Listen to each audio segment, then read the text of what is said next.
जय श्री राधे। संपादकीय जागरण 7 अगस्त 2021। पीछे लौटता चीन। गति 120 शब्द प्रति मिनट। कुल शब्द 435। प्रारंभ करें।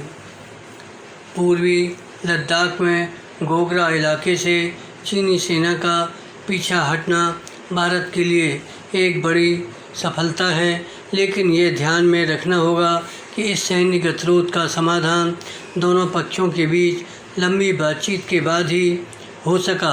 कायदे से इस साल फरवरी में पैगोंग झील इलाके से सेनाओं को पीछे हटाने पर सहमति बन जाने के बाद अन्य क्षेत्रों में भी आमने सामने खड़ी सेनाओं को अपने स्थान पर लौट जाना चाहिए था, लेकिन ऐसा नहीं हुआ। तो चीन के अड़ियल रवैये के कारण विराम।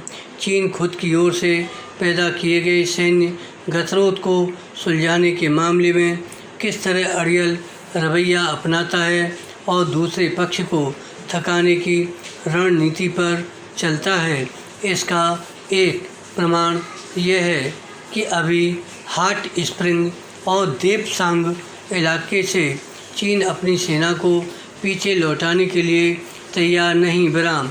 यह अच्छा है कि भारत चीन की थकाने वाली रणनीति को समझ गया है और वह भी उसे उसकी ही भाषा में जवाब दे रहा है विराम।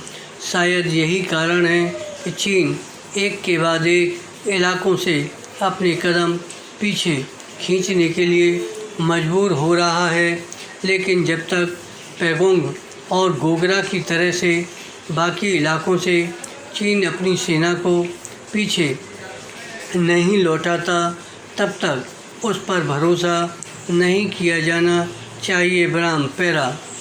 भारत को अपनी यह बात बार बार दोहराते रहना चाहिए कि जब तक सीमा पर यथास्थिति कायम नहीं हो जाती, तब तक दोनों देशों के संबंधों में सुधार नहीं आ सकता विराम। भारत को केवल सैन्य गतिरोध वाले शेष इलाकों से ही सेनाओं की वापसी पर जोर नहीं देना चाहिए, बल्कि यह भी रेखांकित करना चाहिए कि संबंधों में सुधार के लिए सीमा विवाद को हल करना आवश्यक है।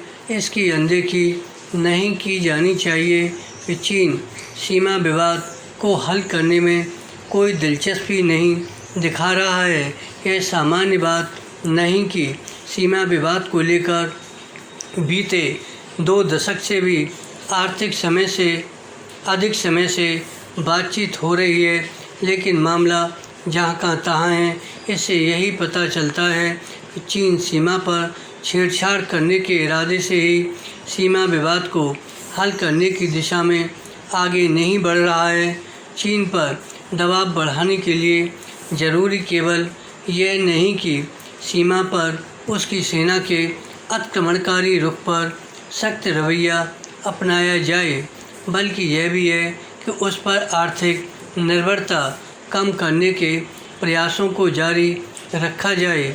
चूँकि इस दिशा में वैसी सफलता नहीं मिली जैसी अपेक्षित थी, इसलिए यह देखा जाना चाहिए कि ऐसा क्यों है। यह ठीक नहीं कि चीनी वस्तुओं का आयात कम होने का नाम नहीं ले रहा। धन्यवाद।